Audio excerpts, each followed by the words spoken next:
Hello, good morning. Sindhu ഓളൂസിൻ്റെ life story part ബാലൻസിലേക്ക് എല്ലാവർക്കും സ്വാഗതം. ഞാനുണ്ടല്ലോ കട്ടപ്പന വരെ പോയതായിരുന്നേ. നമുക്ക് കുറച്ച് ചെടിച്ചട്ടിയും ഇച്ചിരി സാധനം മെയിനായിട്ടൊരു മരുന്ന് മേടിക്കണമായിരുന്നു. ആ മരുന്ന് മേടിക്കണമായിരുന്നു. പിന്നെ എന്നോട് ചേട്ടായി പറഞ്ഞാൽ 5-6 ചെടിച്ചട്ടിയും കൂടെ മേടിക്കടി എന്ന് പറഞ്ഞാൽ അങ്ങനെ ചെടിച്ചട്ടിയും സാധനങ്ങളൊക്കെ മേടിക്കാൻ വേണ്ടിയിട്ട് പോയതായിരുന്നു കേട്ടോ. അപ്പോൾ പൂട്ടൊക്കെ വന്നു. അപ്പം ഞാൻ ഓർത്തെന്നാൽ ഇനി ഡ്രസ്സൊക്കെ ചേഞ്ച് ചെയ്തതിന് മുമ്പേ നമ്മുടെ ലൈഫ് സ്റ്റോറിയുടെ ബാക്കി ഒരു വീഡിയോ കൂടി എടുത്തിട്ടാട്ടെ എന്ന് വിചാരിച്ചു.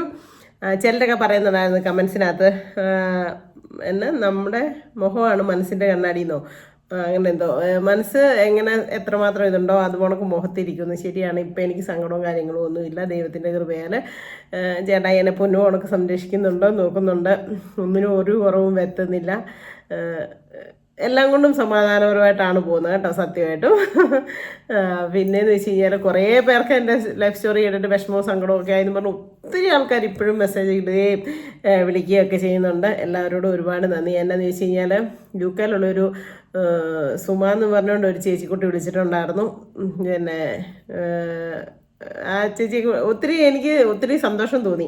ചിലരൊക്കെ വിളിക്കുമ്പോഴത്തേക്കുമേ നമ്മുടെ ഉള്ളിനുള്ളിൽ ഒത്തിരി നിറഞ്ഞൊരു സന്തോഷവും സമാധാനവും ഒക്കെ തോന്നും. ഒത്തിരി പേര് വിളിക്കുന്നുണ്ട് കേട്ടോ, ഒത്തിരി പേര് വിളിക്കുകയും മെസ്സേജ് അയക്കുകയൊക്കെ ചെയ്യുന്നുണ്ട്. എല്ലാവരോടും ഒരുപാട് ഒരുപാട് ഒരുപാട് നന്ദി, സ്നേഹം മാത്രം കേട്ടോ. പിന്നെ അപ്പോൾ കട്ടപ്പനയ്ക്കൊക്കെ പോയിട്ട് വന്നതാണേ. അപ്പോൾ ഇന്നത്തെ ദിവസം എന്ന് പറഞ്ഞു കഴിഞ്ഞാൽ ശരിക്കും ചെറിയ പെരുന്നാൾ ആഘോഷമാണ് അല്ലേ. ഇത് വീഡിയോ വരുന്ന 3-4 ദിവസം കഴിഞ്ഞായിരിക്കും. എന്തായാലും എല്ലാവർക്കും ചെറിയ പെരുന്നാൾ ആശംസകൾ നേരുന്നു കേട്ടോ. പിന്നെ അതേപോലെ തന്നെ ഒരു കാര്യം കൂടെ പറയണമെന്ന് ഓർത്തായിരുന്നു. പിന്നെ നമ്മുടെ എന്നാ പറയുന്നത്, ചേച്ചിയുടെ മോന് അച്ചുക്കുട്ടന് ഒരു കുഞ്ഞു വാവക്കുട്ടൻ ഉണ്ടായിട്ടുണ്ട്. ഒരു ബേബി പ്രിൻസസും കൂടെ നമ്മുടെ കുടുംബത്തേക്ക് വന്നേക്കാണ്. അതും ഒരു വലിയ സന്തോഷം. നമ്മുടെ ജീവിതത്തിലെ സന്തോഷങ്ങൾ ആണിതൊക്കെ അല്ലേ. അപ്പോൾ അങ്ങനെ പിന്നെ എന്തോ ഒരു കാര്യം കൂടെ പറയണമെന്ന് ഞാൻ വിചാരിച്ചായിരുന്നു. കാരണം ഇപ്പം നമ്മുടെ ലൈഫ് സ്റ്റോറിയാണ് പറഞ്ഞുകൊണ്ടിരിക്കുന്നതുകൊണ്ടേ നമ്മുടെ വീട്ടിലെ കാര്യങ്ങൾ എന്താ പറയുന്നത്, നിങ്ങളോട് ചില കാര്യങ്ങളൊക്കെ പറയണമെന്ന് വിചാരിച്ചിട്ട് മറന്നു. എന്തായാലും അങ്ങനെയൊക്കെ ഇരിക്കുന്നു കാര്യങ്ങൾ. എല്ലായിടത്തും മഴയൊക്കെ പെയ്തോ? ഇവിടെ ഒരുമാതിരി ഒരു മഴയൊക്കെ പെയ്തു, വലിയ കാര്യമായിട്ടല്ല. അങ്ങനെ ഇപ്പം നല്ല വെയിലും കാര്യങ്ങളൊക്കെയാണ്. ഇപ്പം സമയം 12 മണിയൊക്കെ ആയി. ഞാൻ പോയിട്ട് വന്നതാണ് കേട്ടോ. രാവിലെ 9:45 പോയപ്പോൾ ചേട്ടായി വെയിലുറക്കുന്നതിന് മുമ്പേ പോയിട്ട് മേടിച്ചുകൊണ്ടൊക്കെ വായോന്ന് പറഞ്ഞാൽ, പക്ഷേ പോയി 3-4 കടയിൽ കയറി. അപ്പോഴത്തേനും സമയമായി. പിന്നെ ഒരു മരുന്നിന് വേണ്ടിയിട്ട് 3 മെഡിക്കൽ സ്റ്റോറിൽ കയറി. അത് കഴിഞ്ഞപ്പോഴാണ് കിട്ടിയത്. അപ്പോൾ അങ്ങനെ കുറച്ച് സമയം പോയി. പിന്നെ ഇങ്ങോട്ട് പെട്ടെന്ന് ഇങ്ങനെ തിരിച്ചു വന്നു. സ്കൂട്ടിയും കൊണ്ട് പോയി കഴിഞ്ഞാൽ ചെടിച്ചട്ടിയൊക്കെ വെച്ചുകൊണ്ട് വരാൻ പാടായതുകൊണ്ട് ഞാൻ സ്കൂട്ടി കൊണ്ടുപോയില്ല. അതിനെല്ലാം ഭയങ്കര പൊരിഞ്ഞ വെയിലല്ലേ, അതുകൊണ്ട് കൊണ്ടുപോയില്ല. അപ്പോൾ അങ്ങനെ കഴിഞ്ഞ ദിവസം പിള്ളേർ വന്നപ്പോൾ പറഞ്ഞിട്ടുണ്ടായിരുന്നു, സ്കൂട്ടി ഓടിക്കാതിരിക്കല്ലേ, സ്കൂട്ടി ടൈറ്റ് ആവുന്നുണ്ടെന്ന്, ഓടിക്കാതിരുന്നിരുന്നത്. ഈ തൊഴിലുറപ്പൊക്കെ കാരണം കുറച്ച് ദിവസമായിട്ടേ ഓടിക്കുന്നില്ലായിരുന്നല്ലോ. അപ്പോൾ അങ്ങനെയൊക്കെ ഇരിക്കുന്നു എൻ്റെ വിശേഷങ്ങളും കാര്യങ്ങളും. അപ്പോൾ ഞാൻ കഴിഞ്ഞ ദിവസം പറഞ്ഞത് ഒരു ടീച്ചറിൻ്റെ വീട്ടിൽ ജോലിക്ക് പോകുന്ന കാര്യമായിരുന്നു അല്ലേ. ഞാൻ പറഞ്ഞില്ലേ, അവിടെ 1 വർഷം ഞാൻ നിന്നു. പിന്നെ ടീച്ചറിന് സ്കൂൾ മാറ്റമായിരുന്നു. അപ്പോൾ ടീച്ചർ കുഞ്ഞുങ്ങളെയൊക്കെ ആയിട്ട് പോയി. എൻ്റെ എന്നാ പറയുന്നത്, എനിക്ക് പണിയുടെ ആ ആവശ്യവും എൻ്റെ ആ ബുദ്ധിമുട്ടും ഉള്ളതുകൊണ്ട് ഞാനങ്ങ് നിന്നു. ഞാൻ പോയ വീടുകളിൽ വെച്ച് ഏറ്റവും ഞാൻ എന്നാ പറയുന്നത്, ഭക്ഷണത്തിൻ്റെ കാര്യത്തിലൊക്കെ ഒത്തിരി കഷ്ടപ്പെട്ടത് ആ ഒരു വീട്ടിലാണ്. വേറെ എല്ലായിടത്തും ഫുഡും അതുകൊണ്ട് തന്നെ ഡ്രസ്സുകളും, വിശേഷത്തിനൊക്കെ ഡ്രസ്സുകളും, അല്ലെങ്കിൽ വിശേഷ ദിവസങ്ങളിൽ നമുക്ക് ഇച്ചിരി പൈസ കൂടുതൽ തരുമോ, അല്ലെങ്കിൽ എന്തെങ്കിലും പിള്ളേർക്ക് മേടിച്ചോ എന്ന് പറഞ്ഞ് തരുമോ, അങ്ങനെയുള്ള ഒരു കാര്യവും നടക്കാത്ത ഒരു വീട് ആ ഒരു വീട് മാത്രമേ ഉള്ളൂ കേട്ടോ. ഇതിപ്പോൾ ഞാൻ ടീച്ചറിനെ കുറ്റപ്പെടുത്തിയൊന്നും പറയുന്നില്ല. ഒരു പരിധി വരെ എന്നാന്ന് വെച്ച് കഴിഞ്ഞാൽ നമ്മൾ നമ്മുടെ വീട്ടിൽ വരുന്ന പണിക്കാരോടുണ്ടല്ലോ ആത്മാർത്ഥമായിട്ട് കാണിക്കണം. കാരണം അവരും നമ്മളെപ്പോഴൊക്കെ മനുഷ്യരല്ലേ അല്ലേ, സാഹചര്യം കൊണ്ട് പണിയാൻ വരുന്നതല്ലേ. എല്ലാവരും പഠിച്ച് ജോലിക്കാരൊക്കെ ആയി കഴിഞ്ഞ് കഴിഞ്ഞാൽ കൃഷിപ്പണി ചെയ്യാൻ ആളില്ലെങ്കിൽ നമ്മൾ ഫുഡ് കഴിക്കുമോ? അതുകൊണ്ട് തന്നെ ഇങ്ങനെ എന്നെപ്പോഴൊക്കെ വിദ്യാഭ്യാസം ഇല്ലാത്തവരും അറിവില്ലാത്തവരും ഒക്കെ ഉള്ളതുകൊണ്ടല്ലേ നമുക്ക് മക്കളെ ആണെങ്കിലും നോക്കി കിട്ടാനായിട്ട് പറ്റിയത്. അപ്പം ആരാണെന്ന് പറഞ്ഞാലും നമ്മുടെ വീട്ടിൽ വരുന്ന ഏതൊരു പണിക്കാണെങ്കിലും വരുന്നവരെ നമ്മൾ അതിൻ്റേതായിട്ട് മാനിക്കണം. നമുക്കിപ്പോൾ അനുഭവം ഗുരു എന്ന് പറഞ്ഞാൽ നമുക്ക് അങ്ങനെയൊക്കെ ഒരു അനുഭവം വന്നുകൊണ്ടുണ്ടല്ലോ. ഏതൊരാൾക്കാർ ഇവിടെ നമ്മുടെ വീട്ടിൽ എന്തെങ്കിലും ഒരു ആവശ്യത്തിന് ഏതെങ്കിലും ഒരു പണിക്ക് വന്നാലും ഞങ്ങൾ അത്ര സ്നേഹമായിട്ടേ ഞാൻ പെരുമാറത്തുള്ളൂ. എനിക്കത് ഭയങ്കര നിർബന്ധ കാര്യമുള്ള കാര്യമാണ്. അത്രയും അവർക്ക് എത്ര കണ്ട് തീറ്റിക്കാമോ അത്ര കണ്ട് ഞാൻ തീറ്റിക്കും. അതൊക്കെ വേറെ കാര്യം. അങ്ങനെയാണ് ഞാൻ. പിന്നെ അങ്ങനെ 1 വർഷം ആ ടീച്ചറിൻ്റെ അവിടെ നിന്നു. അത് കഴിഞ്ഞ് കഴിഞ്ഞപ്പം ടീച്ചർ പോയി കഴിഞ്ഞപ്പോൾ അവിടുത്തെ പണി കഴിഞ്ഞു. അപ്പോൾ ഈ പണി ഓരോ പ്രാവശ്യം ഇല്ലാതാവുമ്പോഴത്തേക്കും നമുക്ക് ആദ്യമാവും, വെപ്രാളവും പരവശമാവും. ഏതായാലും ദൈവത്തിൻ്റെ കൃപ കൊണ്ട് ആ ടീച്ചറിൻ്റെ വീടിൻ്റെയൊക്കെ തൊട്ടിപ്പുറത്ത് തന്നെ നമ്മുടെ വേറൊരു ചേച്ചിക്കുട്ടിയുടെ മകള് പ്രസവത്തിൻ്റെ ഇതായിട്ട് ആളെ വേണമെന്ന് പറഞ്ഞ് അന്വേഷിച്ച് നടക്കുമായിരുന്നു. ഏതായാലും അവിടെ കിട്ടി. അവിടെയെന്ന് വെച്ച് കഴിഞ്ഞാൽ ഈ എൻ്റെ സ്വന്തം വീട് പോലെയാണ് കേട്ടോ. അയ്യോ അത് പറയണ്ട. മാധുരി ചേച്ചി, സൗമ്യയും സണുവും വിജയൻ ചേട്ടനും. അപ്പം പക്ഷെ സിറ്റിയാണ്, അതാണ് ഒരു പ്രശ്നം. എനിക്ക് ചെറിയ ചെറിയ വിഷമം ഉണ്ടായത് സിറ്റി ടൗണാണ്. അപ്പം ഞാൻ ഇവരുടെ സിറ്റോട്ടൊക്കെ സിറ്റി മെയിൻ റോഡ് സൈഡാണ്, ബസ് പോകുന്ന റോഡ് സൈഡ്. അപ്പം ഞാൻ ഈ സിറ്റൗട്ടൊക്കെ ഇങ്ങനെ തുടയ്ക്കുകയൊക്കെ ചെയ്യുമ്പോഴത്തേനും എൻ്റെ കൂടെ പഠിച്ചിട്ടുള്ള ചെറുക്കന്മാരും പെമ്പിള്ളേരും ഒക്കെ ഇങ്ങനെ ബസ്സിലൊക്കെ നോക്കി പോകുന്ന കാണുമ്പോൾ എനിക്ക് ചെറിയൊരു സങ്കടവും വിഷമമൊക്കെ തോന്നിയിട്ടുണ്ട്. അപ്പം തന്നെ ഞാൻ എൻ്റെ മനസ്സിനെ പറഞ്ഞു പഠിപ്പിക്കും, അവൻ നോക്കിയിട്ട് പോയാനോ അല്ലെ അവൾ നോക്കിയിട്ട് പോയാനോ, എനിക്ക് പലതാരല്ലേ എൻ്റെ മക്കളെ വളർത്താൻ പറ്റത്തുള്ളൂ. സത്യമായിട്ട് ഞാൻ അങ്ങനെ എൻ്റെ മനസ്സിനെ പറഞ്ഞു പഠിപ്പിക്കായിരുന്നു. പക്ഷേ ചില സമയങ്ങളിൽ എനിക്ക് വിഷമം തോന്നിയിട്ടുണ്ട്. അവരുടെ വീടിൻ്റെ ടെറസിൽ നിന്ന് നമ്മൾ തുണി വിരിച്ചിടുമ്പോഴേ, കുഞ്ഞുങ്ങളുടെ വെള്ളത്തുണി വിരിച്ചിടുമ്പോൾ അറിയാമല്ലോ ഈ പ്രസവം നോക്കാൻ നിൽക്കുന്നതാണെന്നൊക്കെ. അപ്പോൾ ഇത്ര വയസ്സുമല്ലേ ഉള്ളൂ. അപ്പോൾ എൻ്റെ കൂടെ പഠിച്ച പെൺപിള്ളേരും ആൺപിള്ളേരും ഒക്കെ നോക്കിക്കൊണ്ട് പോകുന്നത് കാണുമ്പോൾ എനിക്ക് ചെറിയ തോതിലൊക്കെ ഒരു വിഷമവും സങ്കടവും വന്നിട്ടുണ്ട്. പക്ഷേ ഞാൻ എൻ്റെ മനസ്സിനെ ഇങ്ങനെ തന്നെ പറഞ്ഞ് ഇതാക്കുമായിരുന്നു. നമുക്ക് പണി ആവശ്യമല്ല. ഏതായാലും അവിടെ എന്ന് പറഞ്ഞാൽ ഈ പറഞ്ഞ കണക്കായിരുന്നു. അവിടെ ചേച്ചി എന്തെങ്കിലും സ്പെഷ്യലായിട്ട് ഉണ്ടാക്കുവാണെങ്കിൽ എൻ്റെ മക്കൾക്ക് തന്നു വിടും. പിന്നെ വെള്ളിയാഴ്ച പഠിത്തം ഇല്ലാത്ത ഏതെങ്കിലും ദിവസം ഉണ്ടോ അന്നൊക്കെ മക്കളെ കൊണ്ടുപോരാൻ പറയും. അതൊക്കെയാണ് എനിക്ക് ഏറ്റവും വലിയ സഹായകരമായിരിക്കുന്നത് കേട്ടോ. സൗമ്യയാണേലും സടു ആണേലും 2 പെൺപിള്ളേരായിരുന്നു, 2 നല്ല കുഞ്ഞുങ്ങളായിരുന്നു. അങ്ങനെ അവിടെ ആ സൗമ്യയ്ക്ക് മൂത്ത മോക്ക് ഒരു കുഞ്ഞുണ്ടായി. ആ കുഞ്ഞിനെ കുളിപ്പിക്കുകയും എന്നാ പറഞ്ഞ അവളുടെ തുണി കഴുകുകയും സൗമ്യയെ കുളിപ്പിക്കുകയും എല്ലാം ഞാൻ ചെയ്തു. ഈ ഹോം നേഴ്സിംഗ് പഠിച്ചത് ഫുള്ള് കംപ്ലീറ്റ് ചെയ്യാൻ പറ്റിയില്ലെങ്കിലും എനിക്കൊരു ഭയങ്കരമായിട്ട് ഉപകാരപ്രദമായിരുന്നു. കുറച്ചൊക്കെ എനിക്ക് പഠിക്കാനായിട്ട് പറ്റിയതുകൊണ്ട് എനിക്ക് അതിന് വേണ്ട കാര്യങ്ങൾ എങ്ങനെയാണെന്നൊക്കെ നോക്കി കുഞ്ഞുങ്ങളെ കുളിപ്പിക്കാനും അങ്ങനെയൊക്കെ എനിക്ക്, കാരണം പുക്കളിനകത്തൊക്കെ വെള്ളം വീഴുവോ ഒക്കെ ചെയ്തിട്ടുണ്ടെങ്കിൽ പുക്കൾ പുറത്ത് വരും. കുഞ്ഞുങ്ങളെ പിന്നെ മുഖത്തൊക്കെ വെള്ളം കോരിവെച്ചാൽ ശ്വാസം മുട്ടും. അങ്ങനെ എന്തൊക്കെ ഭയങ്കര റിസ്ക്കാണ് കുഞ്ഞുങ്ങളെ കുളിപ്പിച്ചെടുക്കുക എന്നൊക്കെ ഉള്ളത്. അപ്പം അതുകൊണ്ട് തന്നെ നമ്മൾ സർജറി കഴിഞ്ഞാണെങ്കിൽ കുഴമ്പൊക്കെ പറ്റിക്കഴിഞ്ഞാൽ പഴുക്കും.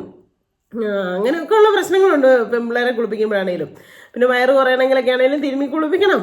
അതൊക്കെ ഞാൻ ഹോം നഴ്സിംഗ് പഠിക്കാൻ പോയതിൻ്റെ ഒരു ഗുണമായിട്ട് എനിക്ക് അങ്ങനെയുള്ള ഒത്തിരി ഗുണം കിട്ടിയിട്ടുണ്ടായിരുന്നു കേട്ടോ, അറിവ് കിട്ടിയിട്ടുണ്ടായിരുന്നു. അപ്പം ഞാനാണ് അമ്മേനെയും മകളെയും കുളിപ്പിച്ചത്. നല്ല സുന്ദരി കൊടുക്കുകയായിരുന്നു. എന്നിട്ട് അവർ 28 കെട്ടിച്ച് വന്നപ്പോഴത്തേനും അന്നത്തെ കാലത്ത് എനിക്ക് 1000 രൂപ തന്നു. അവളുടെ അച്ഛനും അച്ഛമ്മയൊക്കെ കൂടെ 28 കെട്ടാൻ അവരുടെ വീട്ടുകാരെല്ലാം കൂടെ വന്നപ്പോഴത്തേനും കുഞ്ഞിൻ്റെ അച്ഛമ്മ എൻ്റെ 1000 രൂപ തന്നു. അതുകൊണ്ടൊക്കെ തന്നെ പിന്നെ എനിക്ക് നൈറ്റി വാങ്ങിച്ചു തരുമോ ഡ്രസ്സ് വാങ്ങിച്ചു തരുമോ ഒക്കെ ചെയ്തു. അങ്ങനെ പിന്നെ എൻ്റെ കല്യാണത്തിന് ഈ പ്രാവശ്യത്തെ എന്നെ ചേട്ടായി കല്യാണം കഴിച്ചപ്പോൾ എനിക്ക് ചേച്ചിയാണ് സെറ്റ് സാരി വാങ്ങിച്ചത് കേട്ടോ. അത്രയും സ്നേഹമായിരുന്നു അവർക്ക്, എന്നോട് അത്രയും ജീവനായിരുന്നു, ഭയങ്കര ഇഷ്ടമായിരുന്നു എന്നെ. അങ്ങനെ അവിടെ ഒരു 5-8 മാസം ജോലി കിട്ടി. ഈ കുഞ്ഞിനെ ഒന്ന് പ്രാഞ്ചാറാവുകളൊക്കെ വരെ. അത് കഴിഞ്ഞപ്പോൾ അവർ കെട്ടിയ വീട്ടിലോട്ട് പോയി. അപ്പോൾ പിന്നെ എനിക്ക് വീണ്ടും പണിയില്ലെന്നായി. പിന്നെ ആഴ്ചയിൽ ഒരു ദിവസമൊക്കെ ചെന്ന് വേണേൽ തൂത്ത് തുടച്ച് അങ്ങനെയൊക്കെ ചെയ്യാം, അത്രേ ഉള്ളൂ. അത് പക്ഷേ എനിക്ക് ആഴ്ച ഒരു ദിവസം പണി കിട്ടിയിട്ട് കാര്യമില്ലല്ലോ. അങ്ങനെ ഇരുന്നപ്പം പിന്നെ നമുക്ക് എവിടെയാണ് പിന്നെ കിട്ടിയത് വേറെ പണി? പിന്നെ ഞാൻ പോയത് പിന്നെ ഞാൻ ഈ നമ്മൾ ആദ്യം കൈയൊക്കെ പൊട്ടിപ്പം നിന്നില്ലേ, അവിടെ ഇങ്ങനെ അന്നത്തിന് മുളകും കാപ്പിക്കുരുമൊക്കെ പറിക്കുന്ന സമയമായി. അപ്പോൾ അവിടെ പിന്നെ തൊട്ട് താഴെ കന്നലിക്ക വീട്ടിലും പിന്നെ മുതുകുന്നത്തെ വീട്ടിലും അങ്ങനെ പറമ്പിപ്പണിയായി. കുറച്ച് നാൾ പറമ്പിപ്പണി കിട്ടി. ഈ സീസൺ സമയത്താണ് പറമ്പിപ്പണി കിട്ടും എന്നും. അത് കാപ്പിക്കുരു ഊരാനും കുരുമുളക് പറിക്കാനും മുളക് പറിക്കുന്നതിന് മുമ്പായിട്ട് കാട് ഒരുക്കാനും ഒക്കെ. പക്ഷേ ഒരു കാര്യമാണ്, തളർന്നു പോവും. വെയിലൊക്കെ കൊള്ളുമ്പോഴത്തേക്കും എനിക്കൊരു ശകലം ചൂട് പറ്റത്തില്ല. വെയിൽ കൊള്ളുന്ന ഞാൻ തളർന്ന് വാടിക്കുത്തും. ഞാൻ പറഞ്ഞില്ലേ രാധമ്മ അങ്ങനെ പറമ്പിപ്പണിക്ക് എന്നെ ആദ്യമായിട്ട് കൊണ്ടുപോകുന്നത് രാധമ്മയാണ്. അപ്പം രാധമ്മ ചേനയുടെ ചൂട്, കൊടിയുടെയും ചേനയുടെയും ചൂട് ചെത്തി ഒരുക്കുക. എൻ്റെ മുന്നേ ഒരു 3-4 എണ്ണത്തിൻ്റെ ഞാൻ ചെത്തിയപ്പോഴത്തേനും ഞാൻ മടുത്ത അവശതയായി. അപ്പോൾ എൻ്റെ മുഖത്തോട്ട് നോക്കിയിട്ട് കൊച്ചു മടുത്തോ, കൊച്ചു ആ ചേനയുടെ ചൂട്ടിലിരുന്നു, തണലത്തിരുന്നു. മുകളിലോട്ട് നോക്കിക്കോണം അവർ വരുന്നുണ്ടെന്ന്. മുകളിൽ നിന്ന് ഒരു കുറുക്ക് വഴിയാണേ, ഓണർ ഇറങ്ങി വരുന്നുണ്ടോയെന്ന് നോക്കിക്കോണം. ഇറങ്ങി വരുന്ന കണ്ടാൽ ചാടി എണീറ്റ് തൂമ്പ പിടിച്ചുകൊണ്ട് നിന്നോണം എന്ന് പറഞ്ഞു. എന്നിട്ട് എൻ്റെ കൂടെ കൂടി ചെത്തിത്തരുമായിരുന്നു. അതായത് എനിക്ക് എപ്പോഴും എൻ്റെ മനസ്സിൽ രാധമ്മയോട് ഒരു ഭയങ്കര പ്രത്യേക സ്നേഹവും ഒരു കടപ്പാടും ഉണ്ട്. പറയാം, എനിക്ക് ആരൊരു ഉപകാരം ചെയ്തോ അവരോട് എനിക്ക് എന്നും എൻ്റെ മരണം വരെ നന്ദി ഉണ്ടായിരിക്കും. നമുക്ക് ആരാണോ ഒരു ഉപകാരം ചെയ്യാത്ത അവരോട് വൈരാഗ്യവും മനസ്സിൽ ബുദ്ധിയൊന്നുമില്ല. അവർക്കൊന്നും ചെയ്തു കൊടുക്കാതെ അങ്ങനൊന്നും ഇരിക്കത്തില്ല. എന്നാലും എൻ്റെ ഉള്ളിനുള്ളുണ്ട്, കഷ്ടകാല സമയത്ത് ഒരു കൂടി ബിസ്ക്കറ്റ് പോലും മേടിച്ച് തരുമോ, അല്ലെങ്കിൽ എൻ്റെ കുഞ്ഞുങ്ങൾക്ക് ഒരു മുട്ടായി മേടിച്ച് തരുമോ, അങ്ങനെയൊക്കെ നമ്മുടെ മനസ്സിൽ അങ്ങനെയൊക്കെ അങ്ങനെയുള്ളവരും ഉണ്ട്.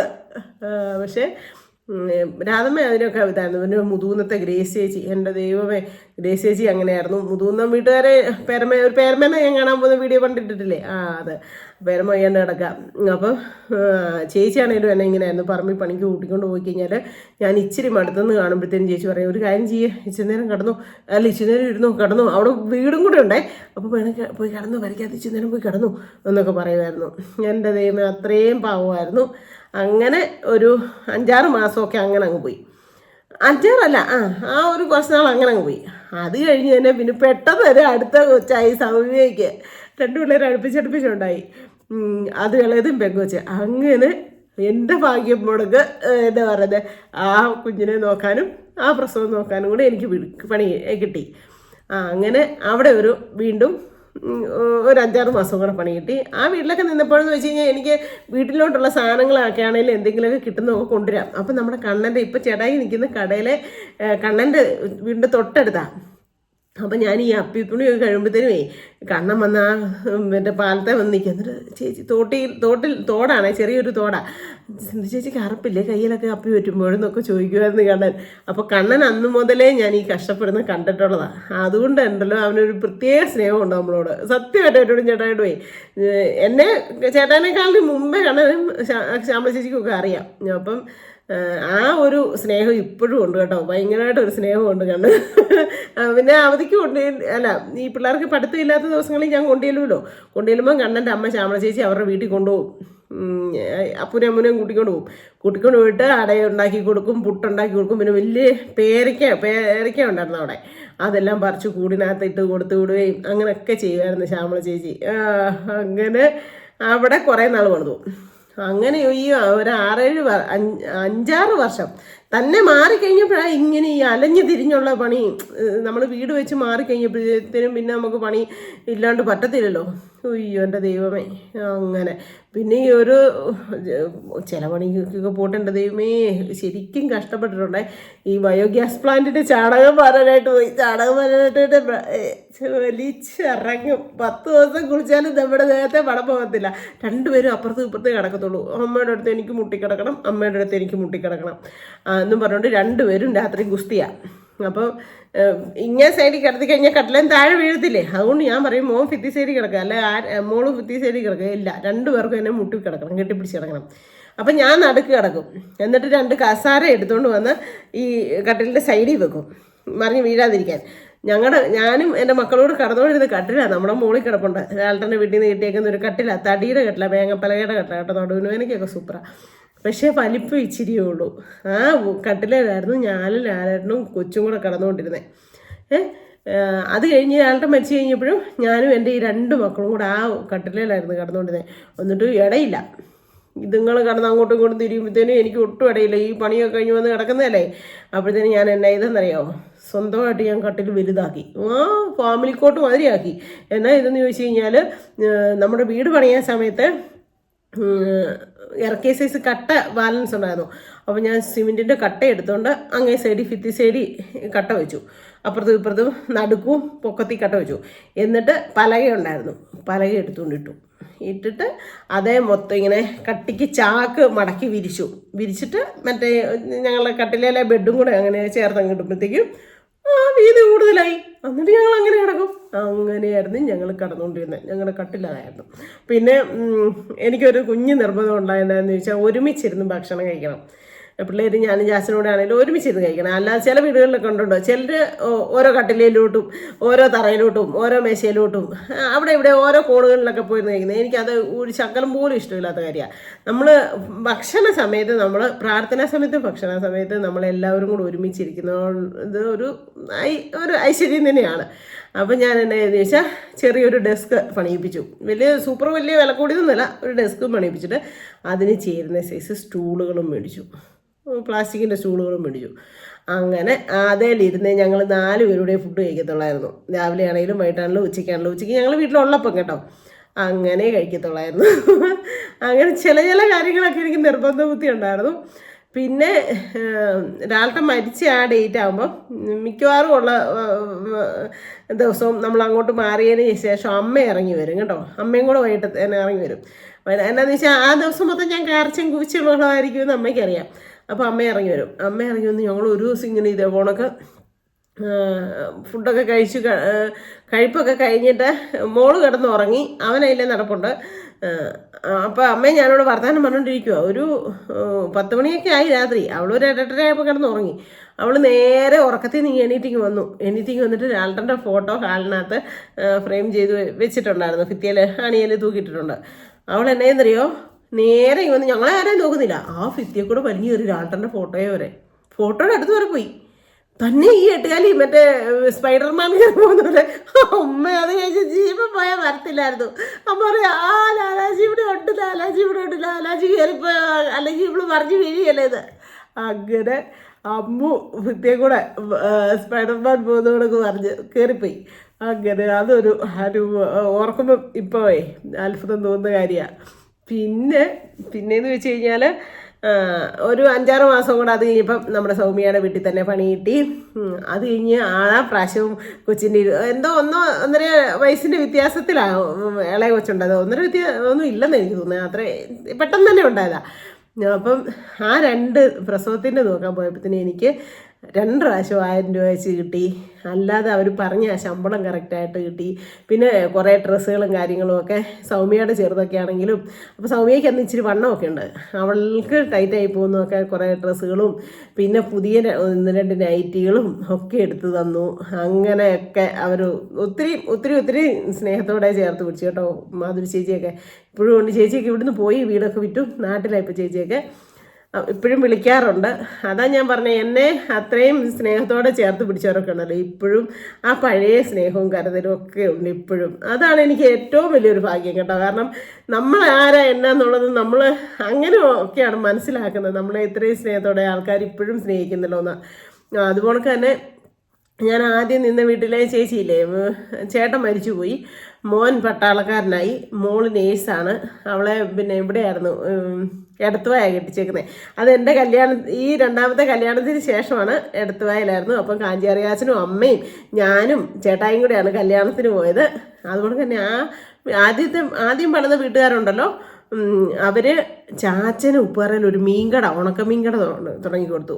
കാഞ്ചിയാറുകാരെ എങ്ങനെയും രക്ഷപ്പെടുത്താമെന്ന് ഓർത്തോണ്ടേ ചാച്ചന് ഒരു മീൻകട തുടങ്ങി കൊടുത്തിട്ട് ചാച്ചൻ പകുതി ആഴ്ചയിലൊന്നൊക്കെയേ കാഞ്ചിയാർ വീട്ടിലോട്ട് പോകത്തുള്ളൂ. രാത്രി വന്ന് ഞാൻ നിൽക്കുന്ന വീട്ടിലല്ലേ, കൊച്ചും പിള്ളേരുമായിട്ട് ഞാൻ നിൽക്കില്ലേ, അപ്പോൾ ചാച്ചനും വരുമായിരുന്നു.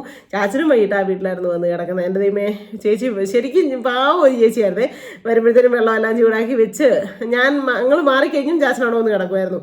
അപ്പം വെള്ളമൊക്കെ ചൂടാക്കി കൊടുക്കുകയും ഒക്കെ ചെയ്യുമായിരുന്നു. അങ്ങനെ പിന്നെ കട ഇതായിപ്പോയി, കച്ചവടമില്ലാണ്ട് അങ്ങനെ കണ്ട് അത് നിർത്തി. ചാച്ചൻ കാഞ്ചേറിന് തന്നെ പോയി. അങ്ങനെ ഞാൻ ഈ പണിയാൻ നിന്ന വീടുകളിലെല്ലാം, ഒരുമാതിരിപ്പെട്ട വീടുകളിലെല്ലാം കാഞ്ചേറി യാച്ചനും അമ്മയും വന്നിട്ടുണ്ട്. എൻ്റെ യാച്ചനും അമ്മയും, ചാച്ചൻ വന്നിട്ടില്ല, സോറി, അമ്മ വന്നിട്ടുണ്ട്. അറിയാവുന്ന വീടുകളാണ്. അങ്ങനെ ചിലപ്പോൾ അതൊക്കെ ഓർക്കുമ്പോൾ നമുക്കിപ്പോൾ ഒരു എന്നാ പറയുന്നേ, അങ്ങനെ എന്തായാലും അങ്ങനെ ഒരു 5-6 മാസം കഴിഞ്ഞപ്പം വീണ്ടും അവരുടെ അപ്പൻ വന്ന് ഈ 2ാമത്തെ കുഞ്ഞിനെയും പെണ്ണിനെയും കൊണ്ട് അവർ പോയി. അപ്പോഴത്തേനും പിന്നെ ആ പണി കഴിഞ്ഞു. അങ്ങനെ ഇരുന്നപ്പോഴാണ് നമുക്ക് ഉപ്പുകറ സിറ്റി തന്നെ വേറൊരു വീട്ടിൽ, ചെമ്പനാനിക്കൽ എന്ന് പറയും, ആ വീട്ടിൽ പണി കിട്ടിയത്. ആ വീട്ടിൽ പണി കിട്ടിയിട്ട് അപ്പോൾ ഇത്രയും നാളാവോ, ഓരോ വർഷവും പൊയ്ക്കൊണ്ടിരിക്കുകയല്ലേ. ആ വീട്ടിൽ പണി കിട്ടുക. പക്ഷെ ശനി ഞായറൊക്കെ പണിയില്ലാത്ത ദിവസങ്ങളിൽ ഞാൻ നമ്മുടെ തൊട്ടടുത്തുള്ള പരിസരങ്ങളിലുള്ള വീടുകളിൽ വിറക് വെക്കാനും കള വീശാനും കള ഒരുക്കാനും ഒക്കെ പോവും. അപ്പോൾ ചിലപ്പോൾ ഗിരിജൻ കാണും കേട്ടോ, എൻ്റെ വീശിയൊക്കെ ഇങ്ങനെ ഈ അരുവ വെച്ചിങ്ങനെ വീശും, ഭയങ്കര കളയായിരിക്കും. ഇവിടെ എല്ലാം പൊട്ടും, ഈ കല്ലല്ലേ, എന്നിട്ട് ഇവിടെ എല്ലാം പൊട്ടും. വൈകിട്ട് കുളിക്കാൻ സമയത്താണ്, ഫുഡും കഴിക്കാൻ പറ്റത്തില്ല. കുളിക്കുമ്പോൾ ദേഹം എവിടെയല്ല നീറുന്ന, എൻ്റെ ദൈവമേ, മുരിക്കുവെട്ടപ്പോഴൊക്കെ ഒന്നും പറയേ വേണ്ട. അങ്ങനെ ബാക്കിയുള്ള ദിവസം അങ്ങനെ പോകും. പിന്നെ ചെമ്മനാനി വീട്ടിൽ പണി കിട്ടിയപ്പോഴത്തേനും ഒരു മോളുണ്ട്, 3-3.5 വയസ്സങ്ങാണ്ടുള്ളൊരു മോളുണ്ട്, ബിയാക്കുട്ടിയുണ്ട്. 41 ദിവസം പ്രായമുള്ള ഒരു കുഞ്ഞു കുടുക്കയുണ്ട്. അന്നേരം അത്രയും ഇല്ലായിരുന്നു, ഞങ്ങൾ ഒരു 10-16 ആയപ്പോൾ തുടങ്ങി ഞാൻ ചെന്നതാണെന്ന് എനിക്ക് തോന്നുന്നത്. ഞാനത് കറക്റ്റായിട്ട് ഓർക്കുന്നില്ല. അപ്പോൾ 41 ദിവസം കൊണ്ടാണ് ആ മോള് കയറിപ്പോകുന്നത്. അന്നേരം എന്നോട് എൻ്റെ കയ്യെ പിടിച്ചിട്ട്, പൊന്നി എന്നാണ് ആ മോളുടെ പേര്, കുഞ്ഞിൻ്റെ അമ്മയുടെ. അപ്പം പൊന്നി എൻ്റെ കയ്യെ പിടിച്ചിട്ട്, സിന്ധു ചേച്ചി നോക്കിക്കോണേ, സിന്ധു ചേച്ചി മമ്മിക്കും വയ്യ, ഡാഡിക്കും വയ്യാത്തതാണ്, എൻ്റെ കുഞ്ഞുങ്ങളെ നോക്കിക്കോണേ സിന്ധു ചേച്ചി. ഇപ്പോഴും ആ കൈയുടെ ചൂട് കൊടുക്കണമെങ്കിൽ എൻ്റെ കയ്യെ ഫീൽ ചെയ്യും പൊന്നി. എന്നിട്ട് കുഞ്ഞായിരുന്നു, ഇച്ചിരി ഉള്ളായിരുന്നു അവൻ കേട്ടോ, ഒരു കുഞ്ഞു മാവിയായിരുന്നു. എൻ്റെ കല്യാണം ഫോട്ടോയ്ക്കകത്തൊക്കെ ഉണ്ടവൻ. അപ്പം ഞാൻ അങ്ങനെ അവിടെ പണിയായി. അവിടെ ഈ പറഞ്ഞ കണക്ക് ചേച്ചി ഭയങ്കര സ്നേഹമായിരുന്നു. ചേച്ചിയാണല്ലോ അതെ, കുഞ്ചാനാണല്ലോ അതെ, ഭയങ്കര സ്നേഹമായിരുന്നു. മോളാണെങ്കിണ്ടല്ലോ അവള് എൻ്റെ പൊന്നെ, ഞാൻ പോകുമ്പോഴത്തേനും എന്നോ കുറച്ചെന്ന്, അവളുടെ അമ്മയും അപ്പനും പോയിട്ട് പോലും അവൾ കരയത്തില്ല. ഇതെന്നോ കുറച്ചിടായിരുന്നു അറിയാവുന്ന ചേച്ചി എപ്പോഴും പറയുമായിരുന്നു. കരച്ചിരുന്നു ആൻറ്റി പോണ്ടേ എന്നും പറഞ്ഞു ചങ്കു കൂട്ടിയാണ് കരയുന്നത്. ഒരു ദിവസം പിന്നെ ഞാൻ കുറച്ച് സോഗി കെട്ടി ഞാൻ കൊണ്ടുപോയി. പക്ഷെ രാത്രി വഴക്കിട്ടാൽ എനിക്ക് തിരിച്ചു കൊണ്ടുവരാൻ പറ്റത്തില്ലല്ലോ. എന്നിട്ട് സന്ധ്യ ആയപ്പോൾ ഞാൻ എന്നെ ചെയ്തു, എൻ്റെ മക്കളെയും കൂടെ കൂട്ടിക്കൊണ്ട് ഇവരുടെ വീട്ടിലോട്ട് വന്നു. എന്നിട്ട് അവിടെ കിടന്ന് അങ്ങനെ പിന്നെ ഡാഡി എവിടെയെങ്കിലും പോകുമ്പോഴത്തേക്കും ചേച്ചി പറയും, സിന്ധു പിള്ളേരെ കൊണ്ട് ഇങ്ങോട്ട് പോരെ, എന്നിട്ട് നമുക്ക് എല്ലാവർക്കും കൂടി ഇവിടെ കിടക്കാമെന്ന് പറയാം. അങ്ങനെയൊക്കെ നല്ല ചേച്ചിയൊക്കെ ആയിരുന്നു. പിന്നെ ഒത്തിരി അറിവുകൾ പറഞ്ഞു തരികയും, നമുക്ക് ചിലരുടെ വീടുകളിൽ ചെല്ലുമ്പോണ്ടല്ലോ, നമ്മളെല്ലാവരും ഒന്നും തികഞ്ഞവരല്ലല്ലോ, നമുക്ക് ചില കാര്യങ്ങളൊന്നും അറിവില്ല. ഇപ്പോഴും നമ്മൾ ചില കാര്യങ്ങളിലൊക്കെ നമുക്ക് അറിവ് കുറവാണ്. അപ്പോൾ അങ്ങനെ എല്ലാ കാര്യങ്ങളും പറഞ്ഞു തരികയും, ഓരോരോ പ്രാർത്ഥനകളാണേലും ഓരോ കാര്യങ്ങളും പറഞ്ഞു തരികയും ഇവർക്കുമൊക്കെ ചെയ്യുമായിരുന്നു. അങ്ങനെ അവിടെ നിന്നപ്പോഴാണ് ചേച്ചി എന്നോട് പറയുന്നത്, സിന്ധു പിന്നെ ഇങ്ങനെ ഇന്ന ദിവസം മാതാവിൻ്റെ ദിവസമാണ്, ആ രാത്രിയിൽ 3 മണിക്ക്, സമയം 3 മണിയെന്ന് പറഞ്ഞ പോലെ എൻ്റെ മനസ്സിലേത്, പിന്നെ സിന്ധു എണീറ്റ് പ്രാർത്ഥിക്കണം. ഞാൻ അന്നേരം നമുക്ക് ലാൻഡ് ഫോണൊക്കെ കിട്ടി കേട്ടോ, കറണ്ട് കിട്ടി, ലാൻഡ് ഫോൺ കിട്ടി, എല്ലാം ഞാൻ അപേക്ഷ വെച്ച് ഇതിൻ്റെ പുറകെ തന്നെ ഞാൻ മേടിച്ചെടുത്തു കേട്ടോ. അപ്പം നമ്മൾ ഒരുമാതിരി ഒന്ന് സെറ്റായി, ഒന്ന് പച്ച പിടിച്ച് വരാറായി. എന്നാ പറയുന്നത്, 3-4 പവൻ്റെ സ്വർണ്ണമൊക്കെ ആയി, എല്ലാം വിറ്റ് പോയതല്ലേ. പിന്നെ ഈ പറഞ്ഞ കണക്ക് എൻ്റെ കഴുത്തിൽ ഒരു മാലയുണ്ട്, കുഞ്ഞുങ്ങൾക്ക് 2നും കുഞ്ഞു മാലയുണ്ട്, കുഞ്ഞു ചെയിനുണ്ട്, ഒരു 5-8 കമ്മലുണ്ട്, കുഞ്ഞു കമ്മലുകളുണ്ട്. അങ്ങനെ എല്ലാം കൂടെ ഒരു 3-4 പവൻ്റെ സ്വർണ്ണമുണ്ട്. അങ്ങനെ ഒരു ഇച്ചിരി പച്ച പിടിച്ചു. അപ്പം അതെല്ലാം ഉമ്മി തിന്ന് മണി നേടുന്നെന്ന് പറഞ്ഞ കണക്ക് ഉറുമ്പ് ശേഖരിക്കുന്ന പോലെ ഞാൻ ശേഖരിച്ച് അങ്ങനെ അത്രമാത്രം കഷ്ടപ്പെട്ടുണ്ടാക്കിയതാണ്. വെയിലൊന്നും മഴയൊന്നും ഇല്ല. അതിനിടയ്ക്ക് ആടിനെ മേടിച്ചു, ആടിനെ വളർത്തും. എന്നിട്ട് കുഞ്ഞുങ്ങളുണ്ടാകുമ്പോൾ 2 കുഞ്ഞുങ്ങളെ വിൽക്കും. അന്നേരം നമുക്ക് ഇച്ചിരി പൈസ കിട്ടത്തില്ലേ. എന്നിട്ട് മഴയത്ത് ഈ പണിക്ക് പോകുന്നതിന് മുമ്പേ ആടിനും ചെത്തി ചപ്പും കുളയൊക്കെ വെട്ടിയും പറിച്ചുമൊക്കെ ഇട്ടിട്ട് വേണം പോകാനായിട്ട്. ചാച്ചൻ എടുത്തിട്ട് കൊടുത്തോളൂ. അത് കഴിഞ്ഞ് ഒരു മുട്ടനാട് ഉണ്ടായിരുന്നു കേട്ടോ. ഒരു മുട്ടനാടിനെ വളർത്തി, ഇവർക്ക് തന്നെ ഉണ്ടായ ഒരു കുഞ്ഞാണേ. അവനെ നമുക്ക് കൊടുക്കാൻ തോന്നത്തില്ല, ഈ പിള്ളേരോട്ട് വിൽക്കാനും സമ്മതിക്കത്തില്ല. ഭയങ്കര ഇഷ്ടമായിരുന്നു മക്കൾക്ക് 2നും. എന്നിട്ട് ഇവൻ വലുതായി, ഇവനങ്ങോട്ട് വലുതായിട്ട് ഇവനെ ഒരു ദിവസം ഞാൻ അഴിച്ചു കൊണ്ടുപോയി കെട്ടിയിട്ട് ഇവനെ ഉച്ചയ്ക്ക് പോയി തിരിച്ച് അഴിച്ചു കൊണ്ടുവരാനായിട്ടെങ്ങാണ്ട് ഞാൻ നോക്കിയപ്പോൾ അതിനെ പിള്ളേരും ഉണ്ട്. എന്താ ഞായറാഴ്ച ദിവസം അവധി ദിവസമാണ്. ഞാനിവനെ അഴിച്ചപ്പോൾ ഇവനെന്നെ ഇതങ്ങോട്ട് കുന്തളിച്ച് ചാട്ട് എൻ്റെ തലയ്ക്ക് മുകളിൽ കൂടെ ഇവൻ ചാടുന്ന, അത്രയ്ക്കും ഇടിക്കാനായിട്ട് പിള്ളേർ 2 കൂടെ ഓടി കാറിക്കൊണ്ട്. എനിക്ക് മരത്തെ കഞ്ഞി ശാസം പറയും, എടി മരത്തെ കയറി. എനിക്ക് മരത്തെ കയറാൻ അറിയാമോ? ഇത് ഒരു 3-4 ഇടി തന്നു എൻ്റെ തോട്ടയ്ക്കിട്ടും കാലിനിട്ടും ഒക്കെ. ചങ്കിൻ്റെ നേരെ ചാടി പോകും. വന്നിട്ട് പിന്നെ പിള്ളേർ ഓടുന്ന നടപ്പിനെ ഇത് പിള്ളേരുടെ പുറകെ പോയപ്പോഴത്തേനും ഒരു വിധത്തിൽ ചാച്ചൻ പിടിച്ച് കെട്ടി. ചാച്ചൻ്റെ കിട്ടി 1-2 ഇടി. എന്നിട്ട് പിടിച്ച് കെട്ടിയിട്ട് കൊടുത്തേക്കാന്ന് പറഞ്ഞു. അങ്ങനെ അവനെ കൊടുത്തു കഴിഞ്ഞു. പിന്നെ ഇനി ആനെ വളർത്ത് വേണ്ടാന്ന് പറഞ്ഞിട്ട് അന്നേരം മറ്റേ തള്ളയാടിനെ വിറ്റില്ലേ, തള്ളയാടുണ്ട്. എന്നിട്ട് ഞാൻ ഒരു ദിവസം ഇതേ കണക്ക് തന്നെ ചപ്പ് വെട്ടാൻ വേണ്ടി പോവാണേ. എൻ്റെ പൊന്നെ, ചപ്പ് കൂട്ടാനായിട്ട് പോയപ്പോഴത്തേന് ഒരു ഓറഞ്ച് കളറും ഒരു മെറൂൺ കളറും ഒക്കെ ചേർന്ന് ഇങ്ങനെ ഷാള്, ശരിക്കും ഒരു ചുരിദാറിൻ്റെ ഒക്കെ ഷാള് കിടക്കുന്നതുകൊണ്ടൊക്കെ എനിക്ക് ഫീൽ ചെയ്തേ. അപ്പം ഞാൻ തോട്ടി വെച്ച് ഭയങ്കര കാടാണേ, അവിടെ താമസമൊന്നും ഇല്ലാത്തൊരു പറമ്പാണ് നമ്മുടെ വീടിൻ്റെ കുറേ മുകളിലായിട്ട്. അപ്പം ഞാൻ ഈ പ്ലാവില മറ്റേ അരുവാത്തോട്ടി വെച്ച് ചെത്തി ഇടാനായിട്ട് നോക്കിയപ്പോൾ ഇത് ഈ കോണിയുടെയൊക്കെ പുറത്ത് ഇങ്ങനെ തുണി കിടക്കുന്നത്. അപ്പം ഞാൻ എന്നെ ഈ തോട്ടി വെച്ചൊരു കുത്ത്, എൻ്റെ പൊന്നെ, എന്നാ 2 സൈസ് കുളവിയായിരുന്നു. എന്നാ അത് കുത്തിയ ചാവും, അങ്ങനത്തെ എന്തോ കുളവി. ഇതെല്ലാം കൂടെ ഒരു കൂവിച്ച് അലറി കൂവി ഞാൻ ഇറങ്ങി ഓടി. 1/2 എണ്ണം എനിക്കിട്ട് കുത്തി ഞാൻ വീട്ടിൽ വന്നിട്ട് ഞാൻ മുറ്റത്ത് വന്നപ്പോഴത്തേനും വീണിട്ട് എനിക്കറിയത്തില്ല എന്നാ വേദനയാണെന്ന് എനിക്കറിയത്തില്ല. ഞാൻ മുറ്റത്തോട് അങ്ങോട്ടും ഇങ്ങോട്ടും കിടന്ന് ഉരുളുക. അവിടെ വരെ വന്നു 5-6 എണ്ണം. എൻ്റെ പൊന്നെ ഞാൻ ചാച്ചാ പിള്ളേരെ പെരക്കകത്ത് കയറ്റുമോ, കഥ കടയ്ക്കുമോ. ലാസ്റ്റ് എൻ്റെ പൊന്നെ അന്ന് എൻ്റെ കൊച്ചിൻ്റെ കാർച്ച ഞാൻ ഇപ്പോഴും ഓർക്കുന്നുണ്ട്. എൻ്റെ അപ്പൂൻ്റെ കാർച്ച. എൻ്റെ അമ്മയ്ക്ക് എന്നാണോ പറ്റിയേ, വലിച്ചാച്ചാ എൻ്റെ അമ്മേനെ ആശുപത്രി കൊണ്ടുപോയി വലിച്ചാച്ചാ എന്ന് പറഞ്ഞിട്ട് ലാസ്റ്റ് എന്നെ 8 കുത്തി. അത് കൂടുതലും കുത്തിയത് തലക്കെട്ടൊക്കെയാണ്. അതിൻ്റെ മുള്ള് എങ്ങാണ്ട് ഇരുന്നിട്ടുണ്ടെങ്കിൽ വിഷം കയറി ചത്തു. ഈടെയൊക്കെ ഞാൻ കണ്ടെന്നേ വാർത്തക്കകത്തൊക്കെ കുളവി കുത്തി ചത്തുന്ന്. അപ്പം ഞാൻ മനസ്സിൽ ഓർത്ത് അപ്പം ദൈവത്തിനറിയാം ഞാനില്ലെങ്കിൽ എൻ്റെ മക്കളുടെ കാര്യം അധോഗതിയാവുമെന്ന്. ഒരപ്പൻ മരിച്ചു കഴിഞ്ഞാൽ ആ വീട്ടിലെ സാമ്പത്തിക ഭദ്രത തീരും. പക്ഷെ അമ്മ മരിച്ചു കഴിഞ്ഞാൽ ആ കുടുംബമേ തീരും. സത്യം അത്. അപ്പം ദൈവത്തിന് അറിയാമായിരുന്നു ഞാനില്ലെങ്കിൽ പറ്റിയെന്ന്. എന്നിട്ട് എനിക്ക് എന്നാ ചെയ്യേണ്ടതെന്ന് അറിയാം. ചാച്ചൻ പെട്ടെന്ന് മഞ്ഞളരച്ചുകൊണ്ട് തേക്കുന്നു, പിന്നെ പച്ചമണ്ണ് മാരി തേക്കുന്നു, കല്ലും കയ്യിലും ഒക്കെ കുത്തിയിട്ടുണ്ട്. തലേ കുറേ എണ്ണം കുത്തിയിട്ടുണ്ട്. അപ്പോൾ എത്ര എണ്ണം കുത്തിയെന്ന് പോലും എനിക്കറിയത്തില്ല. എൻ്റെ പൊന്നെ അതോടുകൂടി ചാച്ചൻ പറഞ്ഞു, ആട് വളർത്തി നിർത്തിക്കോ, വേണ്ട ഇനി ആട് വളർത്തിയിട്ടുള്ള സേവനം വേണ്ട, വിറ്റേക്കാൻ പറഞ്ഞു. അങ്ങനെയാണ് തള്ളയാട്. മുയലും ഉണ്ടായിരുന്നു, 2-3 മുയൽ. അതിനെയും തള്ളയാടിനെയും എല്ലാത്തിനും കൂടെ വിറ്റു. അത് കഴിഞ്ഞൊക്കെയാണ് മറ്റേ നമ്മൾ ചെമ്മനാനി കയറുന്നത്. പണിക്കൊക്കെ കയറി. അപ്പോൾ ഈ ചേച്ചി എന്നോട് പറഞ്ഞ് ഇങ്ങനെ പ്രാർത്ഥിക്കുകയൊക്കെ ചെയ്യണം. എൻ്റെ ഇങ്ങനെ കാര്യങ്ങളൊക്കെ കേട്ടപ്പോൾ ചേച്ചിക്ക് ഭയങ്കര സഹതാപമായിരുന്നു. പിന്നെ എൻ്റെ മക്കളെ രണ്ടുപേരും ചേച്ചിക്ക് ഭയങ്കര സ്നേഹമായിരുന്നു. കാരണം ഒരു കുഞ്ഞു വഴക്ക് പോലും രണ്ടും കൂടെ ഉണ്ടാക്കത്തില്ല.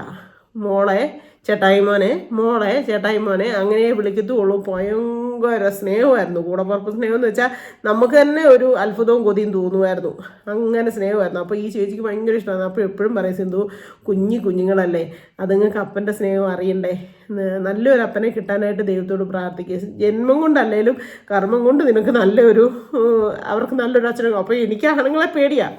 വേണ്ട എൻ്റെ പൊന്നി ചേച്ചി എനിക്ക് കല്യാണമേ വേണ്ടെന്ന് പറഞ്ഞ്. പക്ഷേ ഈ ചേട്ടായിനുണ്ടല്ലോ, ഒരു ലാൽട്ടൻ മരിച്ച ഒരു 3 വർഷമൊക്കെ 3-4 വർഷം കഴിഞ്ഞ് ഞങ്ങൾ ഉപ്പരെ വന്ന് താമസിക്കാൻ തുടങ്ങി. അവരുടെ അച്ഛനുള്ളപ്പം മുതലേ എന്നെ ആലോചിച്ചെന്ന് പറഞ്ഞാൽ എൻ്റെ ഒരു അമ്മാവനുണ്ടായിരുന്നു ഇവരുടെ വീടിൻ്റെ അടുത്ത്. അങ്ങനെ ചേട്ടായുടെ അച്ഛൻ എങ്ങനെയോ എന്നോട് അമ്മാവൻ മിണ്ടുന്നു. അങ്ങനെ എന്നോട് കണ്ട അച്ഛൻ ചോദിച്ചു ഇതാരാന്ന് ചോദിച്ചപ്പോൾ അമ്മാവൻ പറഞ്ഞു, എൻ്റെ പെങ്ങളുടെ അവളുടെ കെട്ടിയോ മരിച്ചുപോയി, 2 കുഞ്ഞുങ്ങളായിട്ടൊരു കുഞ്ഞു വീടും വെച്ച് ഇവിടെ താമസിക്കുക, പാവം കുഞ്ഞാ, പ്രായമില്ല, ഇത്രേ ഉള്ളൂ, എന്നാ ചെയ്യാനാന്ന് കണ്ട് ചേട്ടായുടെ അച്ഛനോട് പറഞ്ഞു. അങ്ങനെ അച്ഛൻ എന്നെ കണ്ടിട്ട് ഇഷ്ടപ്പെട്ടിട്ട് വീട്ടിൽ ചെന്ന് ചേട്ടായിയോടും അമ്മയോടും ഒക്കെ പറഞ്ഞ് ഇങ്ങനെ നമുക്കൊരു പെൺകുച്ചിനെ ഞാൻ കണ്ടിട്ടുണ്ടെന്ന് നമുക്ക് ആലോചിച്ചാലോ എന്നൊക്കെ ചോദിച്ച് എൻ്റെ അമ്മയുടെ അടുത്ത് വീട്ടിൽ വന്ന് ചോദിച്ചു. അപ്പം ഞാൻ പറഞ്ഞു, എനിക്ക് കല്യാണം വേണ്ട. ഇപ്പം ഞാൻ അമ്മ പറയുന്നത് കേട്ടാണ് ഞാൻ ആദ്യം അനുസരിച്ച് കല്യാണം കഴിച്ച് ഈ പീഡ മൊത്തം അനുഭവിച്ചത്. ഇനി ഞാൻ വേറെ ഒരു പീഡയും കൂടെ അനുഭവിക്കണമെന്നാണ് പറഞ്ഞത്. ഞാൻ കല്യാണം കഴിക്കാൻ സമ്മതിക്കത്തില്ല അമ്മയ്ക്ക് ഒരു ശല്യത്തിന് ഞാൻ വരുന്നില്ലല്ലോ, ഞാൻ എൻ്റെ മക്കളെ വളർത്തി താമസിച്ചോളാന്ന് പറഞ്ഞു. പിന്നെ ജാസിനെ ഇവിടെ നിർത്തിയേക്കുന്നതിനകത്ത് എന്തെങ്കിലും ബുദ്ധിമുട്ടുണ്ടെങ്കിൽ ജാസിനെയും വീട്ടിലോട്ട് വിട്ടേക്കാന്ന് പറഞ്ഞു. അതല്ലടി കൊച്ചേ, അങ്ങനെ അല്ലടി കൊച്ചേ, നീ അനാഥയായി പോവും, മക്കൾ വലുതായിക്കുമ്പം അവർക്ക് അവരുടേതായ ജീവിതമുണ്ട്, ഒരു കാരണവശാലും എപ്പോഴും ഒരു കാരണവന്മാരെ നോക്കിക്കൊണ്ട് ഒരു മക്കൾക്കും ഇരിക്കാൻ പറ്റത്തില്ല, അതങ്ങനെയാണ്, അതുകൊണ്ട് നീ കല്യാണത്തിന് സമ്മതിച്ചേ പറ്റത്തുള്ളൂ എന്നൊക്കെ പറഞ്ഞു. ഒരു ചേട്ടനെ കല്യാണം കഴിക്കുന്നതിന് 3-4 വർഷം മുമ്പായി ചോദിക്കുന്നത്. എന്നിട്ട് ഞാൻ ഏതാ ചെറുക്കൻ എന്നൊക്കെ ചോദിച്ചപ്പോൾ എന്നോട് പറഞ്ഞിങ്ങനെ നമ്മുടെ SNDP അവിടുത്തെ വിജയൻ്റെ റേഷൻ കടയിൽ നിൽക്കുന്ന ആ ചെറുക്കനാ, പാവുക, അങ്ങനെ എന്നൊക്കെ പറഞ്ഞു. എന്നിട്ട് ഞാനേ കാഞ്ചാറ് വീട്ടിൽ ഞാനൊരു മാസത്തിൽ 1 പ്രാവശ്യം വെച്ചെങ്കിലും എൻ്റെ കാഞ്ചാറ് വീട്ടിൽ പോകും. ജാസിൻ്റെ അമ്മ എടുത്ത് പോകും, പിള്ളേരെ കൊണ്ട് കാണിക്കും, 2 ദിവസമൊക്കെ നിൽക്കും, തിരിച്ചു വരും. ഞങ്ങൾ വേറെ താമസിക്കാൻ തുടങ്ങിക്കഴിഞ്ഞിട്ടും. അപ്പം ഞാൻ ബസ്സിലൊക്കെ പോകുമ്പോഴത്തേനും പതിയെ അവിടെ ചെല്ലുമ്പോൾ ഇങ്ങോട്ട് നോക്കും, ഈ കടയിലോട്ട് നോക്കും. അപ്പം പുള്ളിക്ക് എന്നെ അറിയത്തില്ലല്ലോ. അപ്പം ഞാൻ നോക്കും, അപ്പോഴത്തേനും മെലിഞ്ഞ് ചേട്ടാ ഭയങ്കരമായിട്ട് വള്ളി കൊടുക്കും മെലിഞ്ഞതായിരുന്നേ. എന്നിട്ട് സിന്ദൂരത്തിൻ്റെ ഒരു ചന്ദനം കാണും. അപ്പം ആ ഇടയ്ക്കൊക്കെ നമ്മുടെ അവിടെ പറയുന്ന BJP ഭയങ്കരമാരാണ്, വെട്ടും കൊല്ലും തിന്നുമെന്നൊക്കെ. അപ്പം ചുമലപ്പൊട്ട് സിന്ദൂരം തേക്കുന്നവരെല്ലാം BJP അങ്ങനെയായിരുന്നു ഒരു അടയാളം പറയുന്നത്. അത് കഴിഞ്ഞ് ഞാൻ ആ വണ്ടിയായിരുന്നു ഇങ്ങനെ നോക്കിയിട്ട് ഞാൻ വീട്ടിൽ ചെന്നിട്ട് അമ്മയോട് പറഞ്ഞു, വേണ്ട ഇനി ചോദിക്കാനേ പോയിക്കത്, ഞാനൊരു BJP-കാരനാണ്, ഇനി അടുത്ത ആളുടെ കുത്തും കൊല്ലയും കൂടെ എനിക്ക് പറ്റത്തില്ല അമ്മയെ, വെട്ടുകയും കൊല്ലുകയും ഒക്കെ ചെയ്യുന്നവരാണ് BJP-കാർ, അതുകൊണ്ട് എനിക്ക് വേണ്ട അമ്മ, ഇത് വിട്ടേരെ, ഇനി എനിക്ക് കല്യാണം ആലോചിക്കണ്ടെന്ന് പറഞ്ഞു. അങ്ങനെ ചേട്ടായുടെ ആലോചന അമ്മ നിർത്തി. അത്രയും ഞാൻ സ്വയം കെടുത്തിയപ്പോഴത്തേനും അമ്മ നിർത്തി. അങ്ങനെ ഒരു 4 വർഷം ചേട്ടന് 4 വർഷത്തിന് മുമ്പേ ആലോചിച്ചതാണ് ചേട്ടനെ. അങ്ങനെ അത് കഴിഞ്ഞ് പിന്നെ ഈ ചേച്ചിയുടെ അടുത്ത് ചെന്നപ്പോൾ ഈ ചേച്ചി പറഞ്ഞു ഇങ്ങനെ പ്രാർത്ഥിക്കണം. അന്നേരത്തേക്കും വേറെ കുറേ കല്യാണാലോചനകൾ വരുന്നുണ്ട്. കാഞ്ചിയാറമ്മ ഒരു കൊണ്ടുവന്നു കേട്ടോ. കാഞ്ചിയാറമ്മയുടെ കൂടെ SAT പണിയിപ്പിച്ചുകൊണ്ടിരുന്ന സൂപ്പർവൈസറിൻ്റെ ആങ്ങളെയും കണ്ടാണ്. അപ്പോൾ പാൻറ്റൊക്കെ ഇൻഷർട്ടൊക്കെ ചെയ്ത് അമ്മ ജാസിനോട് കൊണ്ടുവരും എന്നെ കാണിക്കാൻ. ഇൻഷർട്ടൊക്കെ ചെയ്ത് നല്ലൊരു മനുഷ്യൻ, വീട്ടിൽ കൊണ്ടുവന്ന് കഴിഞ്ഞിട്ട് അമ്മ പറഞ്ഞു, അപ്പം എന്നോട് വിളിച്ചൊക്കെ പറഞ്ഞു, അമ്മയും ചാച്ചനും വിളിച്ച് പറഞ്ഞു, മോനെ നീ ഇങ്ങനെ നിന്നാൽ പോരാ, സമ്മതിക്കല്ലേ, ഞങ്ങൾ നീ കുഞ്ഞല്ലേ, അങ്ങനെ എങ്ങനെയാന്നൊക്കെ പറഞ്ഞു. അപ്പോൾ ശരി ചാച്ചനും അമ്മയും എന്നെ ചെയ്യട്ടെ എന്ന് ഓർത്തോണ്ട് ഞാൻ ഒന്നും വിട്ടില്ല, കൊണ്ടുവരട്ടെ എന്ന് പറഞ്ഞുകൊണ്ട് കൊണ്ടുവന്ന് വീട്ടിൽ കയറി. അപ്പോൾ ആ പുള്ളിക്ക് അന്ന് 10ാം ക്ലാസ്സോ +2 കണ്ട് പഠിക്കുന്ന മകനുണ്ട്, പിന്നെ ഒരു മകളും ഉണ്ട്. പുള്ളിക്ക് പുള്ളിയുടെ മക്കളെ നമ്മൾ നോക്കണം, മകൾക്ക് ഒരു അമ്മേനെ വേണം. എന്നിട്ട് ഇങ്ങനെ കാപ്പിയൊക്കെ കുടിച്ചുകൊണ്ടിരിക്കുക. അതിനിടയ്ക്ക് അമ്മയോടും ചാച്ചനോടും പറയാം, മക്കളെ ചേച്ചിയും ചേട്ടനും കൊണ്ട് നോക്കിയോളിയല്ലേ, മക്കളെ ഇത്രയും കുഞ്ഞു മക്കളല്ലേ, ഇവരെയും കൊണ്ട് പോയി കഴിഞ്ഞാൽ എല്ലാ കാര്യത്തിലും ബുദ്ധിമുട്ടാകത്തില്ലേ. എൻ്റെ മക്കളെന്ന് പറഞ്ഞാൽ സ്വയമായിട്ടെല്ലാം ചെയ്യാറായല്ലോ. പിന്നെ എൻ്റെ മോക്ക് ഇപ്പം ഒരമ്മയുടെ ആവശ്യമുള്ള സമയമാണ് വരുന്നത്. ഒരമ്മ പറഞ്ഞു കൊടുക്കേണ്ട കാര്യങ്ങളൊക്കെ ഉണ്ടല്ലോ. അപ്പം എൻ്റെ മക്കൾ അത്ര അറിവായതുകൊണ്ട് കുഴപ്പമില്ല. പിന്നെ വല്ലപ്പോഴും ഒക്കെ അങ്ങോട്ടും ഇങ്ങോട്ടും കൊണ്ടുപോകുന്നവർക്കൊക്കെ ചെയ്യാം, അല്ലാണ്ട് നമുക്ക് മക്കളെ ഏറ്റെടുക്കാൻ പറ്റിയത്. എൻ്റെ പൊന്നെ, എൻ്റെ കാലേന്ന് ഒരു കലി ദേഷ്യം കയറിയിട്ടുണ്ടല്ലോ. സത്യം പറഞ്ഞാൽ എനിക്ക് അവൻ്റെ മോഹത്തിന് ഒരെണ്ണം കൊടുക്കാനാണ് തോന്നിയത്. പക്ഷേ എൻ്റെ തന്തയും തള്ള ഇരിക്കുക, അമ്മായിപ്പനും അമ്മായിമ്മയെന്ന് പറഞ്ഞാൽ അവർക്ക് ഞാൻ ഒരു വില കൊടുത്തിട്ടുണ്ട്. അതുകൊണ്ട് ഞാൻ ഒരക്ഷരം മിണ്ടിയില്ല. പെട്ടെന്ന് ഞാൻ അടുക്കളയിലോട്ട് പോയി. അടുക്കളയുടെ ആ സൈഡിൽ പോയി നിന്നിട്ട് അമ്മയുടെ മുഖത്തോട്ടൊന്ന് നോക്കി. അന്നേരം അമ്മയ്ക്ക് മനസ്സിലായി സംഭവം. എന്നിട്ട് പിന്നെ അവരെ തനിയെന്നാണ്ടൊക്കെ വർത്താനമൊക്കെ പറഞ്ഞിട്ട് സിന്ധുവിന് ഇഷ്ടപ്പെട്ടോ എന്ന് ചോദിക്കാമെന്ന് പറഞ്ഞു അമ്മയോട്. അന്നേരം എൻ്റെ മുഖം കണ്ടതേ അമ്മയ്ക്ക് മനസ്സിലായി. കുഞ്ഞുങ്ങളെ നോക്കാൻ പറ്റത്തില്ലെന്ന് പറഞ്ഞതേ അമ്മയ്ക്ക് മനസ്സിലായി. അമ്മ ഞങ്ങൾ വിളിക്കാവേ എന്ന് പറഞ്ഞിട്ട് പിന്നെ പോയി, പുള്ളിയും കൊണ്ട് അങ്ങ് പോയി. അത് കഴിഞ്ഞ് വീട്ടിൽ ചെന്നിട്ട് വിളിച്ചപ്പോൾ ഞാൻ പറഞ്ഞു, ഇങ്ങനത്തെ മേലിൽ എനിക്ക് ഒരുത്തനെ ആലോചിച്ചുകൊണ്ട് വന്നേക്കരുത്. എൻ്റെ മക്കളെ എനിക്ക് എൻ്റെ ലോകത്തിലെ ഏറ്റവും വലുത്. എൻ്റെ മക്കൾക്ക് വിലയിടാൻ വേണ്ടിയിട്ട് ആരും വരണ്ട. ചാച്ചനോടും അമ്മയോടും എനിക്കൊരു സ്നേഹമുണ്ട്, അതില്ലാതാക്കി കളയല്ലെന്ന് പറഞ്ഞു. അതിൽ പിന്നെ അവരാലോചിച്ചുകൊണ്ട് വന്നിട്ടേ ഇല്ല. ആ ഒരു കല്യാണം കൊണ്ട് ചാച്ചനും അമ്മയ്ക്കും മതിയായി. അങ്ങനെ അത് കഴിഞ്ഞ് പിന്നെ ഒരു 3-4 കല്യാണം വന്നു, ഉപ്പുകറന്ന് തന്നെ വന്നു. അത് കഴിഞ്ഞ് കുറേ കല്യാണാലോചനകൾ കൊണ്ടുവന്നു കേട്ടോ. ഈ അമ്മ പറഞ്ഞിട്ട് ഓരോരുത്തർ കൊണ്ടുവരുന്ന, എൻ്റെ അമ്മ പറഞ്ഞിട്ട് കൊണ്ടുവരുന്ന കേട്ടോ. അല്ലാണ്ട് എന്നാ പറയുന്നത്, ലോകത്തിൽ വേറെ പെണ്ണുങ്ങളില്ലായിരുന്നു എന്നൊന്നും നിങ്ങൾ ചിന്തിക്കണ്ട. അമ്മയുടെ മനസ്സിൽ ഞാൻ തന്നെയായി പോകും. ഒരു ആൺതുണ വേണം അങ്ങനെയൊക്കെ വെച്ച് അമ്മ എല്ലാ ബ്രോക്കർമാരോടും ലാസ്റ്റ് പറഞ്ഞ് അമ്മയുടെ ഉള്ളിനകത്ത് നിറച്ച് സങ്കടമായി. കാരണം എന്താണെന്ന് വെച്ച് കഴിഞ്ഞാൽ അമ്മ കാരണമാണല്ലോ എനിക്കിങ്ങനെ പറ്റിയെന്നൊക്കെ ചിലപ്പോൾ പെറ്റമ്മയല്ലേ മനസ്സിൽ കാണുമായിരുന്നായിരിക്കാം. അതുകൊണ്ട് അമ്മ ഉപ്പേറുള്ള ബ്രോക്കർമാരോട് മൊത്തം പറയും, എൻ്റെ കൊച്ചി ഇങ്ങനെയാണ്, ഒരു 2 കുഞ്ഞുങ്ങളുണ്ട്, എവിടെയെങ്കിലും 1-2 പിള്ളേരുണ്ടെങ്കിലും കുഴപ്പമില്ലേ, അസുഖം വന്ന് മരിച്ചു പോയതോ ഭാര്യ മരിച്ചു പോയതോ അങ്ങനെയൊക്കെ ഉള്ള എന്തെങ്കിലും ഉണ്ടെങ്കിലും ഒന്ന് നോക്കണേ. അങ്ങനെ എങ്ങാണ്ടൊക്കെ പറഞ്ഞ് ഈ ബ്രോക്കർമാർ മൊത്തം പിന്നെ കല്യാണാലോചന കൊണ്ട് ഞാൻ പറഞ്ഞില്ലേ 3-4 പേരെ വീട്ടിൽ കൊണ്ടുവന്നിട്ടുണ്ട് ഉപ്പേറയമ്മ. കാഞ്ചാറുകാർ ഒരാളെ കൊണ്ടുവന്നതേ മതിയായി, തൃപ്തിയായി. പിന്നെ ഞാൻ പറയാനുള്ളത് പറയുകയും ചെയ്തപ്പോൾ മനസ്സിലായി ഇത്രയും നാൾ ഇവിടെ മിണ്ടത്തും പറക്കത്തൊന്നും ഇല്ലായിരുന്നു. അവൾ സഹിച്ചു നമ്മുടെ മകനെ കൊണ്ട്. ഇനിയും ഒരുത്തനെയും കൂടെ നമ്മൾ കാരണം സഹിക്കാനായിട്ട് അവർക്ക് ശേഷിയില്ല എന്നുള്ളത് തറപ്പിച്ചുള്ള കാര്യം പറഞ്ഞുകൊണ്ട് പിന്നെ അവർ കൊണ്ടുവന്നിട്ടില്ല. പിന്നെ കാഞ്ചാറമ്മ കൊണ്ടുവന്നു. കാഞ്ചാറമ്മ പറഞ്ഞിട്ട് വർഗീസ് ചേട്ടൻ എന്ന് പറഞ്ഞൊരു ബ്രോക്കർ ചേട്ടൻ ഉണ്ടായിരുന്നു ഉപ്പേറയിൽ. പിന്നെ തോമാച്ചൻ എന്ന് പറഞ്ഞൊരു ചേട്ടൻ, ആ ചേട്ടന്മാരൊക്കെ കൊണ്ടുവന്നിട്ടുണ്ട് വേറെ കല്യാണാലോചന. അപ്പം കൊണ്ടുവന്നപ്പോൾ ഒരാളെ എൻ്റെ ദൈവമേ മോനായി തല്ലി കൊല്ലാതെ വിട്ടെന്നുള്ളൂ സത്യം. അതൊക്കെ ഞാൻ അടുത്ത വീഡിയോയ്ക്കകത്ത് പറയാം കേട്ടോ.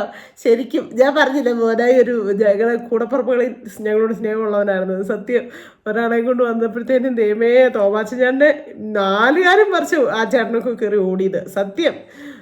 അപ്പം അതൊക്കെ ഞാൻ അടുത്ത വീഡിയോയ്ക്കകത്ത് പറയാൻ രസമുള്ള വീഡിയോ ആയിരിക്കും കേട്ടോ അടുത്തത്. അപ്പോൾ ഇന്നത്തെ ഒരു വിശേഷമൊക്കെ ഇത്രയേ ഉള്ളൂ. എല്ലാവർക്കും ഇഷ്ടമായെങ്കിൽ ലൈക്ക് ചെയ്യുക, ഷെയർ ചെയ്യുക, സബ്സ്ക്രൈബ് ചെയ്യുക, കമൻറ്റ് ഇടുക, കൂട്ടത്തിലാൻ ബട്ടൺ ഇടിച്ചു പൊട്ടിക്കുക. അപ്പോൾ പുതിയൊരു വീഡിയോ വരുന്നതിന് എല്ലാവർക്കും ടാറ്റാ.